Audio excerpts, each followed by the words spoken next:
오늘 우리에게 주시는 말씀은 마가복음 6장 30절로 34절까지 말씀입니다. 마가복음 6장 30절로 34절까지 말씀 제가 봉독해 드리도록 하겠습니다. 사도들이 예수께 모여 자기들이 행한 것과 가르친 것을 낱낱이 고하니 이르시되 너희는 따로 한적한 곳에 가서 잠깐 쉬어라 하시니 이는 오고 가는 사람이 많아 음식 먹을 겨를도 없음이라.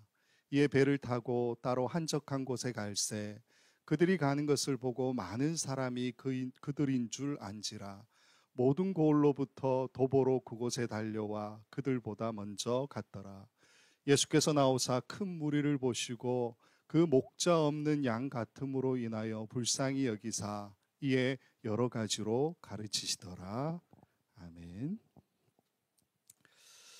지난 시간 우리는 6절 뒷부분부터 시작하는 작은 세 번째 단락이 시작되는 이야기를 같이 한번 살펴보았습니다. 어떤 이야기를 들었냐 하면 이 작은 세 번째 단락이 시작되는 이야기는 그동안 예수님께서 보여주셨던 복음의 이야기의 그 관점이 조금 바뀐다라고 말씀을 드렸죠.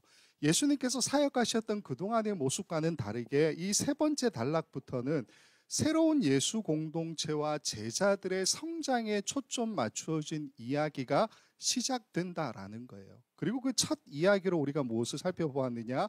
예수님께서 둘씩 제자들을 보내시는 이야기를 같이 살펴보았습니다. 그래서 이 이야기는 우선은 예수님께서 예수님과 가장 가까운 가장 친밀한 관계 안으로 그들을 먼저 부르시는 이야기라고 했고요. 또 동시에 이 이야기는 예수님께서 동일한 권능을 그들에게 주시고 또 위임받은 대리인으로서 세상으로 그들을 보내시고 있는 이야기라고도 말씀을 드렸습니다. 그래서 부르심과 보내심에 대한 이야기 이렇게 정의를 내렸었죠.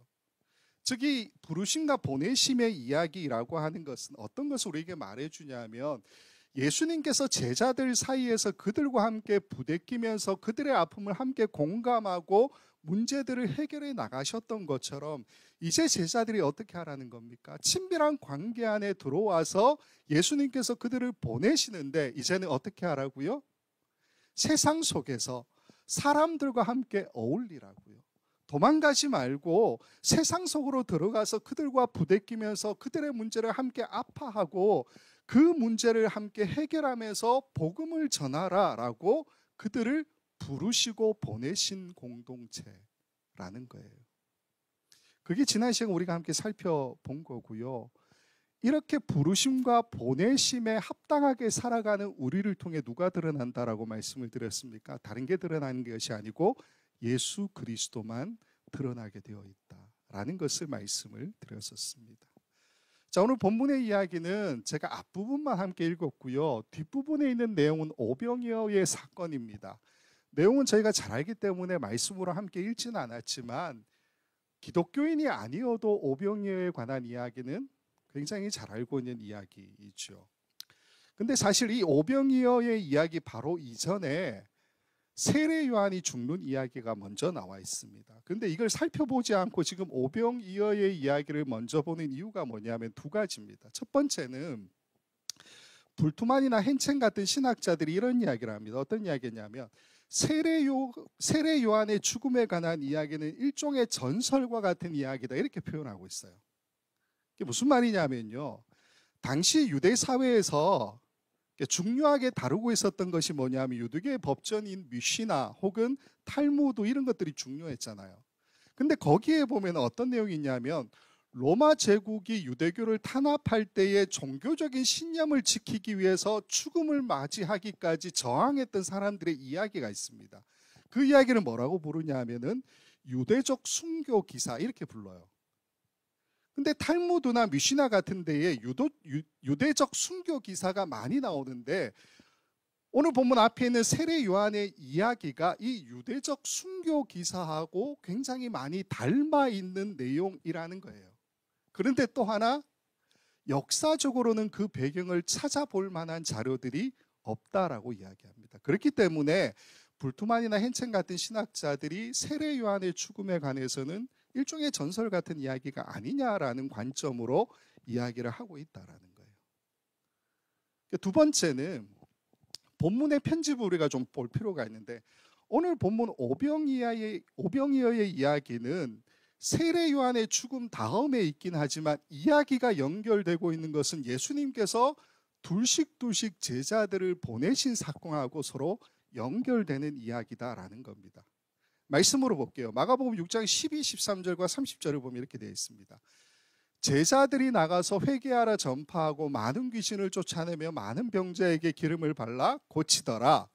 사도들이 예수께 모여 자기들이 행한 것과 가르친 것을 낱낱이 고하니, 이렇게 되어 있습니다. 그래서 내용상으로 서로 연결되는 것을 보여주는데, 이게 조금 애매한 구석이 있는 것처럼 보이니까 누가복음을 보면 이렇게 되어 있어요. 누가복음 6장 9절과 10절을 보면 이렇게 되어 있습니다. 제자들이 나가 각 마을에 두루 다니며 곳곳에 복음을 전하며 병을 고치더라. 사도들이 돌아와 자기들이 행한 모든 것을 예수께 여쭈니, 이렇게 되고 있어요. 이게 무슨 말이냐면, 마가복음이나 누가복음 모두 이 사이에 세례 요한의 죽음에 관한 기록이 있어요. 있지만 내용상으로는 어떻게 연결되느냐, 예수님께서 부르시고 보내신 그 이야기와 함께 오병이어의 사건이 서로 연결되는 이야기로 맺어지고 있다라는 겁니다. 자, 그렇다면 그 사이에 있는 세례 요한의 죽음에 관한 이야기는 아무런 의미가 없는 말씀입니다. 그건 아니에요. 그건 아니고 짧게만 볼게요. 짧게만 보면 한 두 가지 정도 의미를 우리가 찾을 수 있습니다. 첫 번째는 세례 요한의 죽음은 복음의 관점에서 볼 때에 세대 교체가 예수님으로 완전히 이루어졌다라는 것을 이야기하고 있습니다. 이전에 세례 요한에게 예수님이 세례를 받으셨잖아요. 그 부분에서도 세대 교체라고 하는 것을 약간 상징해 주고 있긴 하지만, 세례 요한의 죽음은 마치 어떤 것을 이야기하느냐, 모세가 죽고 난 다음에 여호수아가 민족의 지도자로서 리더십의 완전한 세대 교체를 보여주고 있는 것처럼, 이제 복음의 시대가 세례 요한에게서 완전히 예수 그리스도로 옮겨왔다, 예수님으로부터 이제 시작되고 있다라는 것을 상징적으로 보여주는 사건이다라는 거예요. 그리고 두 번째는 이 세례 요한의 죽음은 예수 그리스도의 죽음을 미리 보여주는 장치이기도 하다라는 겁니다. 즉, 세례 요한이 압제자인 헤롯에 의해서 죽임을 당하고 있는 것처럼 예수님도 빌라도라고 하는 압제자, 통치자에 의해서 죽임을 당하게 될 거다라는 것을 상징적으로 미리 보여주고 있는 이야기라는 거예요. 이 정도로만 봐도 충분하다라는 겁니다. 자, 그리고 이제 오늘 본문으로 넘어가면 이제 이렇게 시작이 됩니다. 6장 30절. 사도들이 예수께 모여 자기들이 행한 것과 가르친 것을 낱낱이 고하니. 말씀을 드린 것처럼 제자들을 부르시고 둘씩 보내셨죠. 그래서 그들이 나가서 회개하라 전파하고 많은 귀신을 쫓아내고 많은 병자들을 고치지 않았습니까? 그리고 다시 돌아와서 자기들이 행한 것과 가르친 것을 예수님 앞에서 낱낱이 고하고 있죠. 학교 곧 갔다 온 아이가 엄마에게 오늘 있었던 모든 일에 대해서 미주알 고주알 이야기하는 것처럼 제자들이 지금 예수님 앞에서 그러고 있다라는 거예요. 그런데 한 가지 특징은 뭐냐면, 이 6장 30절을 보면 맨 앞에 사도들이라고 쓰고 있습니다. 사도들이. 제자들이라고 쓰지 않고 사도들이라고 쓰고 있다는 점이에요. 지금까지 계속 제자들이라는 말을 썼는데 마가복음 6장 30절 여기에서 사도라는 말이 마가복음에서는 처음 나와요. 그리고 앞으로도 마가복음에서는 사도라는 말이 안 나옵니다. 제가 말씀을 드리는 이 기준은 우리가 보고 있는 개역 한글 성경 기준입니다. 개역 개정판 한글 성경. 이 기준으로 보게 되면 6장 30절에만 유일하게 사도라고 하는 말이 사용되고 있다라는 거예요. 마태복음에도요, 딱 한 번 나옵니다. 마태복음을 보게 되면 12제자들의 이름을 나열하는 그 장면에서, 그게 10장인데 12사도의 이름은 이러하니 이렇게 이야기하고 있어요. 반면에 누가복음은 여러 번 나옵니다. 12제자를 택하는 그 말씀과 이제 그 말씀을 포함해서 대략 9번 정도 사도라고 하는 표현이 나오고 있는 것을 보게 됩니다. 자, 그런데 방금 제가 마가복음 안에서 6장 30절 여기에만 사도라고 하는 단어가 나온다, 이게 개역 개정판 우리 한글 성경 기준이다라고 말씀을 드렸는데, 그 말씀을 드린 이유가 뭐냐면 사실 마가복음에 한 번 더 나와요. 마태나 누가복음처럼 12제자를 부르시고 세우시는 그 장면에 보면은 사도라고 하는 단어가 분명히 나오는데 우리 성경이 번역을 안 했어요. 마가복음 3장 14절을 보면 우리 성경에 이렇게 되어 있습니다. 이에 12를 세우셨으니 이는 자기와 함께 있게 하시고 또 보내사 전도도 하며, 이렇게 되어 있어서 사도라는 단어가 없죠. 그러나 새 번역이 원어를 좀 충실하게 번역을 했는데 이렇게 되어 있습니다. 예수께서 12를 세우시고 그들을 또한 사도라고 이름하셨다, 이렇게 되어 있어요. 이 관로되어 있는 이 부분이 우리 성경 안에 좀 빠져 있는 부분이다라는 거죠. 이 사도라고 하는 단어가 아포스톨로스라고 하는 단어인데, 지난 시간에 예수님께서 제자들을 부르시고 보내셨다라고 이야기하죠. 여기서 보내셨다라고 할 때에 쓰인 단어가 아포스텔레인이라고 말씀을 드렸습니다. 근데 이 아포스텔레인이 바로 아포스톨로스, 사도라고 하는 단어의 동사형이에요. 그래서 같은 뜻이죠. 같은 단어잖아요. 사도라고 하는 것을 지난 시간에 뭐라고 정리했습니까? 이 아포스톨레인을 어떻게 정리했습니까? 누군가를 대리하기 위해서 권한을 위임받고 보냄을 받은 자, 이렇게 이야기했잖아요. 그게 사도라는 거예요. 본문을 보게 되면은 예수님께서 둘씩 보냄을 받고 돌아온 제자들을 이야기하죠. 본문 안에서 예수님으로부터 둘씩 보냄을 받고 다시 돌아온 그 사람을 지금 마가복음의 사도라고 이야기하고 있기 때문에, 이 사도는 그러면 누구의 사도입니까? 누구의 대리자입니까? 예수 그리스도의 사도, 예수 그리스도의 대리자라는 것을 우리에게 이야기하고 있죠. 그래서 정리해 드리면 마가복음 안에서 사도라고 하는 이 단어가 딱 2번 나와요. 2번. 3장에 한 번 나오고 6장에 한 번 나온다라는 거예요. 근데 3장을 보게 되면은 12제자를 부르시고 선택하실 때에 이 사도라는 단어가 나오는데, 그게 그 다음 어디에 나오느냐? 6장에 나오더라라는 거예요. 3장에서 사도라고 불렀지만 실제적으로 이 제자들이 나름 사도라고 하는 이름에 어울리는 사람이 된, 바뀐 시점이 언제인가? 그게 6장이다라는 거예요. 6장에서 어떤 일을 이들이 했습니까? 제자들이 예수님의 부르심을 받고 보내심을 받잖아요. 사도. 보내심을 받아서 대리인으로서 말씀을 가르치고 귀신을 쫓아내고 병든 사람들을 고치게 된 그 이후에, 그들이 그렇게 하고 나서 돌아온 이후에 다시 사도라고 하는 단어로 그들을 불러주고 있다라는 거예요. 목사님도 말씀드렸고 저도 여러 번 얘기했지만, 목사가 되는 그 순간에 안수 받을 때 아직 기억납니다. 날짜도 기억해요. 2007, 2006, 2008년인가? 연도가 헷갈리네요. 2008년 4월 22일에 제가 안수 받았거든요. 안수 받는 그날에 그 안수식에서 성령이 비둘기같이 저에게 임하는 줄을 생각하고 앉아 있었습니다. 근데 안 그러더라고요. 목사는 안수를 받는다고 해서 목사가 되는 게 아닌 것 같아요. 제가 목사로서 지금까지 살아보니까. 목사는 목사라고 하는 그 삶을 살아낼 때의 목사로서 어울리는 사람이 되는 것 아니겠습니까?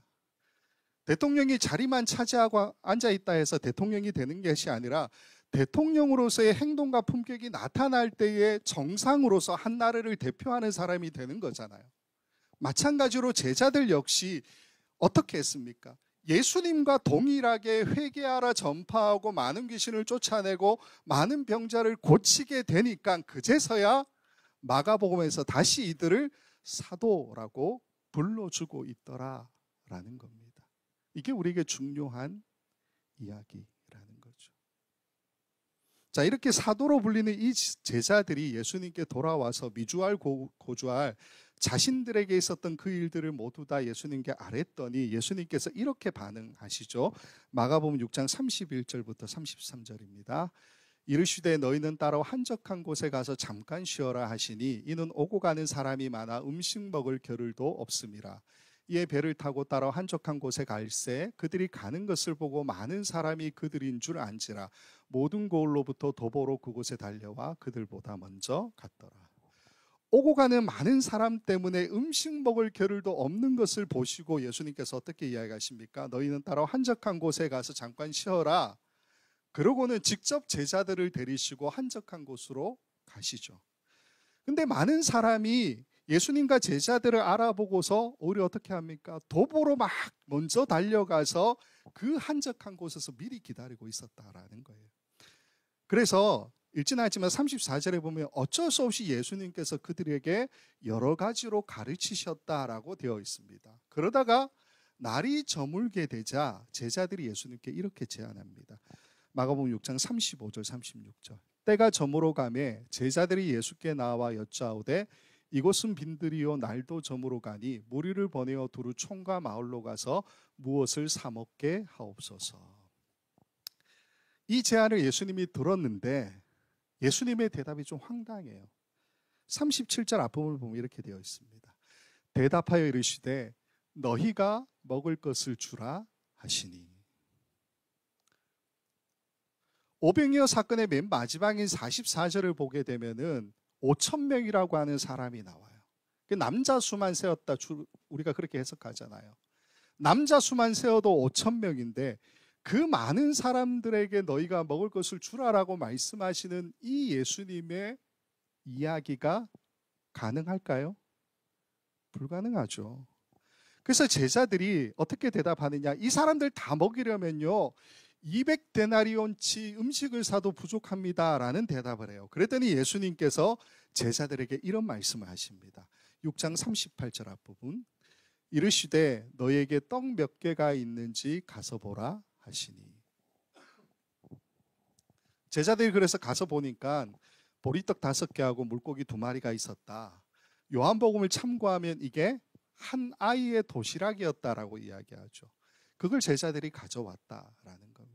그 뒤에 있는 이야기는 우리가 다 잘 알죠. 예수님께서 하늘을 우러러 축사하시고 떡과 물고기를 이제 떼어주라라고 이야기하시니까 5,000명이 다 먹고도 12바구니가 남았다라는 것으로 오병이어 사건의 이야기가 끝이 난다라는 것입니다.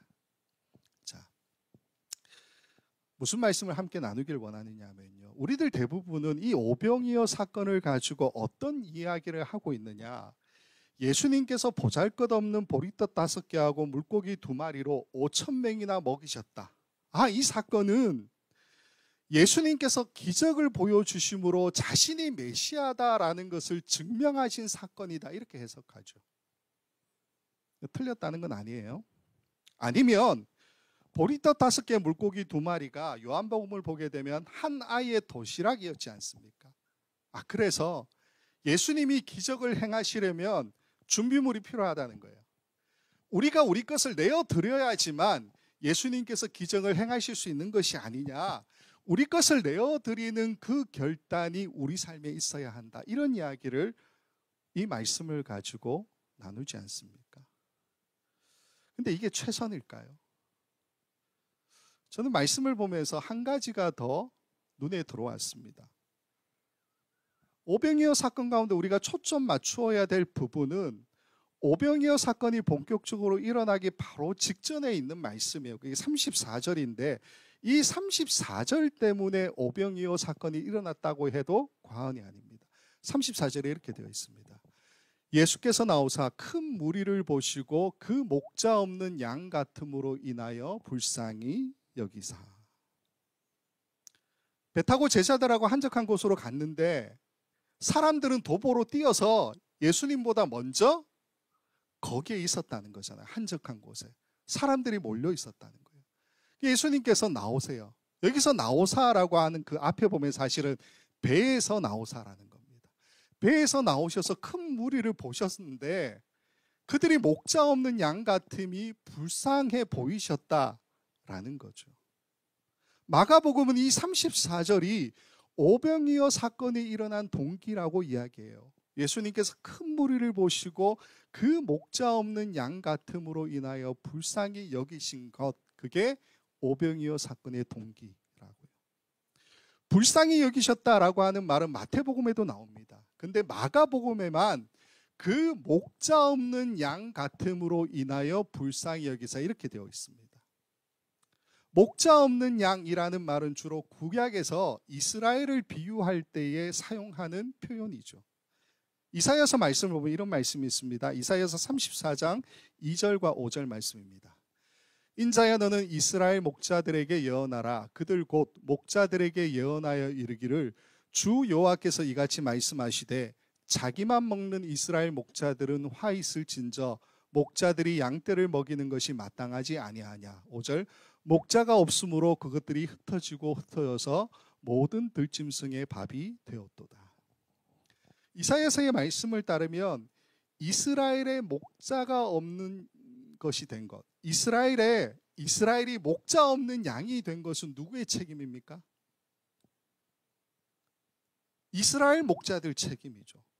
마땅히 양떼를 먹여야 하는 이스라엘 목자들이 어떻게 하고 있습니까? 자기만 먹고 양떼는 흩어지도록 그냥 놔두었다. 그래서 들짐승의 밥이 되었다라고 말씀하고 있지 않습니까? 근데 이 말씀 다음에 보면요, 이러한 상황 속에서도 하나님이 보내시는 메시아, 우리의 표현으로는 오실 메시아가 어떤 분이냐 이렇게 이야기합니다. 23절 내가 한 목자를 그들 위에 세워 먹이게 하리니 그는 내 종 다윗이라. 그가 그들을 먹이고 그들의 목자가 될지라. 목자로 세울 다윗, 그분이 누굽니까? 오늘 우리 성경에 보는 마가복음에 보고 있는 예수 그리스도, 그분이죠. 예수 그리스도가 우리의 목자로 오셔서 무엇을 하실 거라고 이 23절에 이야기합니까? 파랗게 표현되어 있지만 먹이게 하리니 그가 그들을 먹이고 이렇게 되어 있죠. 이스라엘의 목자가 없는 것이 아니고요, 마땅히 목자들이 자기 양떼를 먹여야 함에도 불구하고 그들만 먹고 방치해 두었잖아요. 그래서 참 목자가 오시면 어떻게 한다고요? 먹이게 할 거다, 그렇게 이야기하죠. 원래부터 목자의 사명이 뭡니까? 양떼를 먹이는 거잖아요. 근데 지금 이스라엘은 목자 없는 양과 같다라고 이야기하죠. 목자로부터 공급받지 못하는, 목자로부터 먹을 것을 얻지 못하는 상태라는 것을 이야기하고 있지 않습니까? 오늘 본문으로 돌아오면요, 예수님께서 모여든 그 큰 무리를 보시고 목자 없는 양과 같다라고 말씀하시잖아요. 그게 어떤 의미입니까? 왜 이런 표현을 하셨을까요? 이스라엘의 목자들이 있음에도 불구하고 양들을 먹여야 할 목자들이 어떻게 한다고요? 자기 배만 불리고 있다고, 자기만 먹고 있다고. 그래서 참 목자이신 예수님이 오시면 어떻게 한다고요? 그 말씀에 마가복음 6장 34절, 37절, 41절에 이렇게 되어 있습니다. 예수께서 나오사 큰 무리를 보시고 그 목자 없는 양 같음으로 인하여 불쌍히 여기사 이에 여러 가지로 가르치시더라. 37절 대답하여 이르시되 너희가 먹을 것을 주라 하시니, 41절 예수께서 떡 5개와 물고기 2마리를 가지사 하늘을 우러러 축사하시고 떡을 떼어 제자들에게 주어 사람들에게 나누어 주게 하시고 또 물고기 2마리도 모든 사람들에게 나누어 주시매. 42절에 보면 그들이 배불리 먹었다 이렇게 되어 있어요. 정리하면요, 이사야서의 말씀 그대로 예수님 어떻게 하고 계십니까? 참 목자로 오신 예수님은 34절 말씀처럼 가르침으로 말씀의 꼴을 그들에게 먹이시죠. 그리고 오병이어의 사건을 통해서는 떡과 물고기를 그들에게 먹이시지 않습니까? 근데 떡과 물고기를 우리가 조금 더 확장해서 생각하면 예수님 자신이 생명의 떡이 되셔서 자기 자신을 내어주어 그들로 먹게 하신 사건의 이야기 아니냐라는 거예요. 요한복음 6장 35절, 48절, 51절에 이렇게 되어 있죠. 예수께서 이르시되 나는 생명의 떡이니 내게 오는 자는 결코 줄이지 아니할 터이요 나를 믿는 자는 영원히 목마르지 아니하리라. 48절 내가 곧 생명의 떡이니라. 51절 나는 하늘에서 내려온 살아있는 떡이니 사람이 이 떡을 먹으면 영생하리라. 오병이어 사건이 우리에게 이야기하는 것이 이 보리떡 5개 물고기 2마리로 5,000명을 먹이고 12바구니가 남았다. 놀라운 기적의 사건. 이것만 중요한 게 아니에요. 어린아이가 자신의 도시락을 내어준 것처럼 우리도 예수님께 우리 자신을 헌신하여 내어드려야지만 기적이 일어나게 된다. 다 틀렸다는 이야기는 아닙니다. 그러나 여기서 정작 중요한 것을 우리가 잊어버리죠. 그게 뭡니까? 예수님께서 이스라엘의 참 목자로 오신다라는 거예요. 목자 없는 그들에게 예수님이 오셔서 어떻게 하신다는 겁니까? 가르침으로는 말씀의 꼴을 그들에게 먹이시고 오병이어의 사건으로는 생명의 떡으로 자신을 내어주시는 그 모습을 우리들에게 보여주고 있는 이야기. 그게 바로 오병이어의 사건이라는 거예요. 저와 여러분 모두도 목자 되신 예수 그리스도를 고백하며 살지 않습니까? 나의 목자이신 예수 그리스도.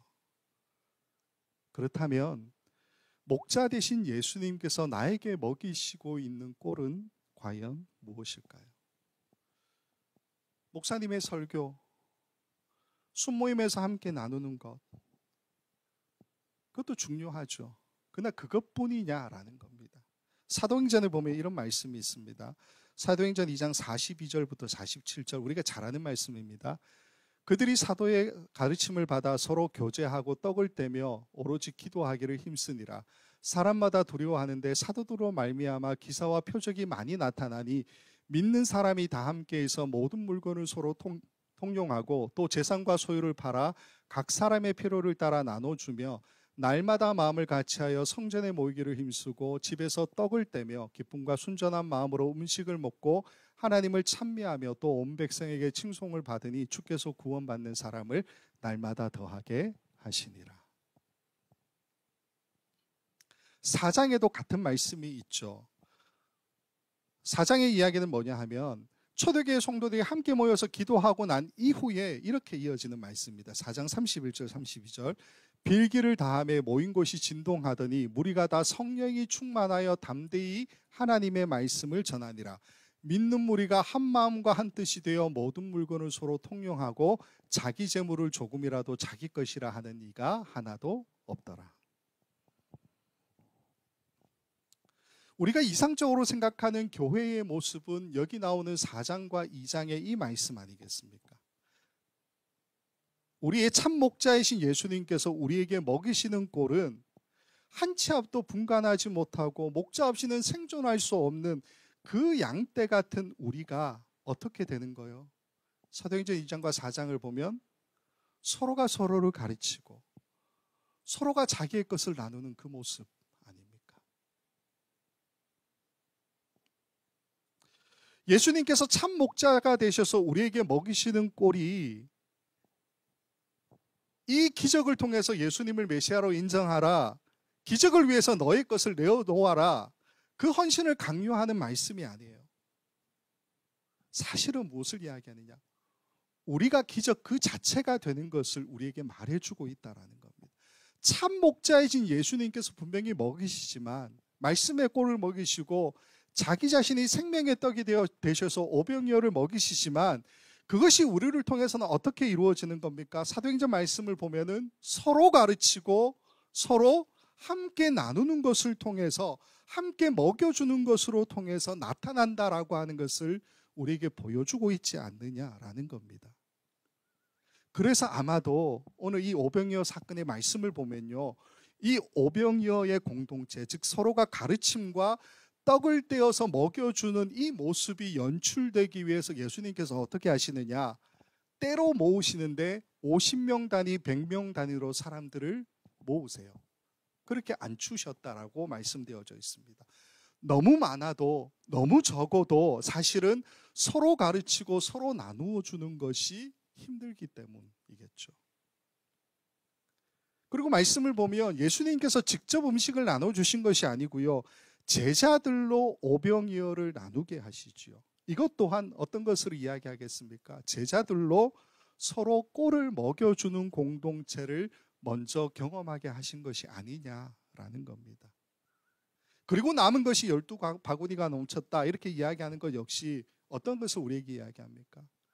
서로 가르치고 서로 나눌 때에 부족해지는 것이 아니고 더 차고도 넘치는 공동체가 된다라는 것을 우리에게 보여주는 말씀이 아니냐라는 겁니다.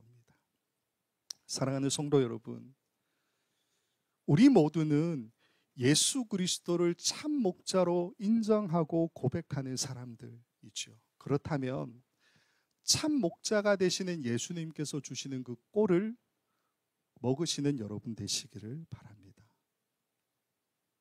예수님께서 주시는 그 꼴이 말씀으로 가르치시고 우리들에게 오병이어로 자기를 생명의 떡으로 주시는 그것이지만, 사실은 이것이 우리를 통해 이루어지는 것은 우리가 서로 가르치고 서로 먹이는 것을 통해서 이루어지는 것을 이야기하고 있는 것 아니냐라는 것입니다. 간절히 바라기는 예수님께서 우리에게 참 목자로 오셔서 가르침의 말씀에 꼴을 주시고 생명의 떡으로 오병이어를 우리에게 주신 것처럼 우리 모두도 오병이어의 기적 그 자체가 되기를 소망합니다. 서로 가르치고 서로 먹여주는 오병이어의 공동체, 그 공동체가 되어서 차고 넘치는 그 은혜를 날마다 우리도 경험하고 세상으로도 흘러보낼 수 있는 참 목자가 먹이는 그 양떼 오병이어의 공동체가 되는 저와 여러분 모두가 될 수 있기를 주님의 이름으로 간절히 축원을 드립니다. 기도하겠습니다. 아버지 하나님, 목자 없는 양 같은 우리를 불쌍히 여기시고 예수 그리스도라는 참 목자를 우리에게 보내주신 하나님께 감사를 드립니다. 참 목자가 오셔서 양떼를 먹임같이 참 목자이신 예수님께서 가르침으로 말씀의 꼴을 먹이시고 오병이어로 생명의 떡인 자신을 먹게 하신 그 모습을 오늘 말씀 속에서 우리가 발견합니다. 그리고 참 목자이신 예수님께서 꼴을 먹이시지만 그것이 우리 삶에서 이루어지는 모습은 우리가 서로 가르치고 서로 내 것을 나누어 서로 먹일 때라는 사실 또한 깨닫게 됩니다. 간절히 바라기는 우리가 서로 가르치며 서로 나눌 때에 우리 모두가 오병이어의 기적 그 자체가 되게 하시고 우리가 오병이어의 공동체가 되어 세상이 우리를 통해 참 목자가 되시는 예수 그리스도를 발견하는, 예수 그리스도가 주시는 것을 함께 먹게 되는 은혜를 얻도록 인도하여 주시옵소서. 우리의 참 목자 되신 예수 그리스도의 이름으로 간절히 기도하옵나이다. 아멘.